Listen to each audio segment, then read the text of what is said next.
Hi friends, ஆஹா கல்யாணம் serial அடுத்த வர எபிசோட்கான நியூ ப்ரோமோ இப்போ சித்ரா அனாமிகா கிட்ட போயிட்டு, என்ன அனாமிகா, உன்னுடைய புருஷன் உனக்கு எவ்வளோ பெரிய நம்பிக்கை துரோகம் செஞ்சுருக்காங்க, நீ என்ன பேசாமல் அமைதியாக இருக்க? இதே கேட்டு தாத்தா இருந்துட்டு, சித்ரா நீ பேசாமல் அமைதியாக இருக்க மாட்டியா? இங்கே பாருமா அனாமிகா, விஜய் என்னவோ தெரியாமல் ஒரு சின்ன தப்பு செஞ்சிட்டான், அவனை நீ மன்னிச்சு ஏற்றுக்கிட்டு தாம்மா ஆகணும் அழகி குழந்தைக்காக. இங்கே பாருங்க, எல்லாருமே நீங்கள் விஜயை மன்னிச்சு ஏற்றுக்கோங்கன்னு சொல்கிறீங்களே, இதே பிரச்சனை மகா ஐஸ்வர்யாவுக்கு நடந்திருந்தா நீங்கள் என்ன செஞ்சுருப்பீங்க?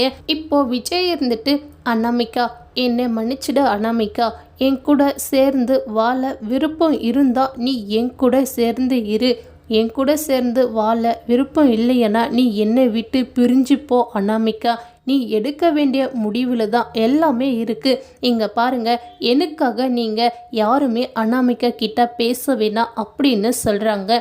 இப்போ அனாமிகா யோசிக்கிறாங்க. இதோட இந்த ப்ரோமோவை முடிச்சிருக்காங்க.